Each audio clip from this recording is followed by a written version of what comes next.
Hi అండి, నేను మీ Shilpa Vinay. Welcome to Vincy Kitchen. ఈరోజు వీడియోలో మనం జున్ను పాలు లేకుండా జున్ను ఎలా తయారు చేసుకోవాలో చూద్దాము. నేను కూడా ఫస్ట్ టైమే చేస్తున్నానండి. అస్సలు ఎక్స్పెక్ట్ చేయలేదు ఇంత బాగా వస్తుంది జున్ను అని. మీలో ఎంతమందికి ఇష్టం జున్ను? నాకైతే చాలా చాలా ఇష్టం అండి. అసలు ఇన్నాళ్ళు ఎందుకు ట్రై చేయలేదా అనిపించింది. అంత టేస్టీగా ఉంది జున్ను అయితే. మీకు చూస్తుంటేనే అర్థమవుతుంది కదా జున్ను ఎంత పర్ఫెక్ట్గా వచ్చిందో.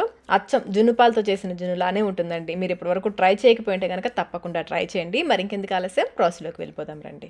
జున్ను పాల కోసం ఇక్కడ నేను 1/2 లీటర్ పాలు తీసుకున్నాను. చిక్కటి పాలు మనకి ఫుల్ క్రీమ్ మిల్క్ అని దొరుకుతాయి కదా, అవి తీసుకుంటే జున్ను మనకి గడ్డలాగా వస్తుంది.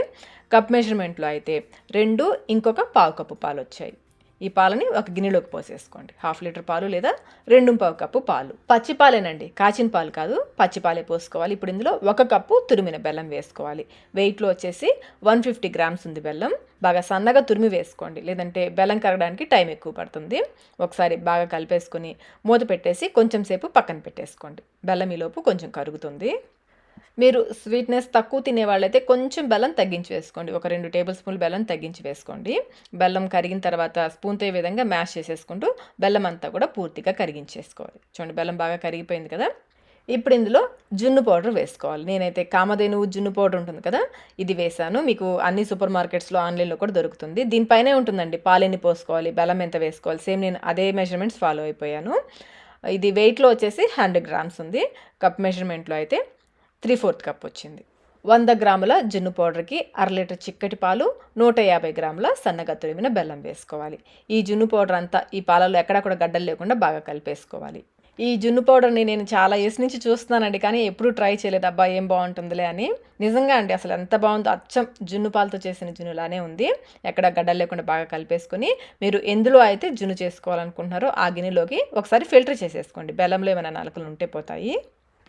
ఇప్పుడు ఇందులో 3/4 టీ స్పూన్ మిరియాల పొడి, అలాగే 4 యాలకుల్ని బాగా మెత్తగా దంచేసి వేసేసుకోండి. ఒకసారి ఇవి పాలలో బాగా కలిసేలాగా కలుపుకోవాలి. చాలామంది ఇవి వేసి కలిపిన తర్వాత ఫిల్టర్ చేస్తారు.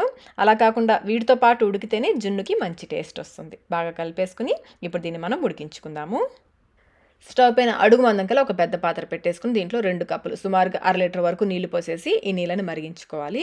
మీరు ఇడ్లీ పాత్ర అయినా తీసుకోవచ్చు, లేదంటే 5 లీటర్స్ కుక్కర్ ఉంటుంది కదా, పెద్ద కుక్కర్, అదైనా తీసుకోవచ్చు. నీళ్లు మరిగిన తర్వాత ఇందులో స్టాండ్ వేసేసి జునుపాల గిన్నె ఉంది కదా, అది పెట్టేసి మూత కూడా పెట్టేసుకోవాలి. మీ దగ్గర స్టాండ్ లేదనుకోండి, నీళ్ళలో వేయడానికి ఏదైనా ప్లేట్ని బోర్లించైనా వేసుకోవచ్చు. ఇప్పుడు ఈ పాత్రను కూడా కవర్ చేసేసుకోండి. ఆవిరి బయటకు పోకుండా సరిపడా మూత పెట్టేసుకోవాలి. మూతకు నాకు కొంచెం గ్యాప్ ఉందండి, నేనైతే పేపర్తో క్లోజ్ చేసేస్తున్నాను. లో మీడియం ఫ్లేమ్లో 20 నిమిషాల పాటు 20 మినిట్స్ ఉడికించుకోవాలి. 20 మినిట్స్ తర్వాత ఒకసారి ఇది ఉడికిందో లేదో చెక్ చేసుకుందాము. నైఫ్తో గుచ్చి చూస్తే ఏమీ అంటుకోకుండా వచ్చింది అంటే ఉడికినట్లే. నాకు కొంచెం పాలు అంటుకున్నట్లుగా అనిపిస్తుంది. మళ్ళీ మూత పెట్టేసి ఈసారి లో ఫ్లేమ్లో పెట్టేసి ఒక 5 నిమిషాలు ఉడికిస్తున్నాను. మొత్తం అయితే ఒక 25 మినిట్స్ ఉడికించాము. మళ్ళీ ఒకసారి నైఫ్తో గుచ్చి చూస్తే చూడండి, ఏమీ అంటుకోకుండా వచ్చింది కదా, అంటే చక్కగా ఉడికినట్లే. ఇప్పుడు స్టవ్ ఆఫ్ చేసేసి నిదానంగా బయటికి తీసేసుకోండి. ఇది వేడి మీద కొంచెం కదులుతున్నట్లుగానే ఉంటుంది. ఇప్పుడు మూత పెట్టేసి దీన్ని పూర్తిగా చల్లారనివ్వాలి. పూర్తిగా చల్లారిన తర్వాత దీన్ని ఇలాగే తినేయచ్చు, లేదంటే నేనైతే ఫ్రిడ్జ్లో పెడుతున్నాను. ఫ్రిడ్జ్లో పెడితే ఇంకా చల్లగా టేస్ట్ ఇంకా బాగుంటుంది. నేను ఒక 1 అవర్ పాటు ఫ్రిడ్జ్లో పెట్టేసి తెచ్చాను. చూడండి, చక్కగా సెట్ అయింది కదా. చల్లారిన తర్వాత చూడండి, గట్టిగా అయింది. వేడి మీద కొంచెం కదులుతున్నట్లుగా ఉంటుంది. చల్లారిన తర్వాత చక్కగా సెట్ అయిపోతుంది. ఎడ్జెస్ని నైఫ్తో లూజ్ చేసుకోవాలి. ఈ జున్నుని ఫ్రిడ్జ్లో ఎంత ఎక్కువసేపు పెడితే అంత బాగా సెట్ అవుతుంది. మీరు నైట్ చేసేసుకుని ఓవర్ నైట్ ఉంచేసి మార్నింగ్ అయినా తీసుకోవచ్చు.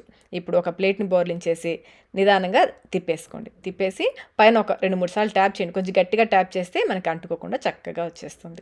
అస్సలు ఎక్స్పెక్ట్ చేయలేదండి జున్ను ఇంత బాగా వస్తుందని. మీకు ఒకసారి కట్ చేసి చూపిస్తాను. నేనైతే ఇది కట్ చేసే వరకు కూడా ఆగలేదండి. గిన్నె కొంచెం అంటుకుంటే అది తినేసాను. అసలు ఎంత బాగుందో జున్ను అయితే.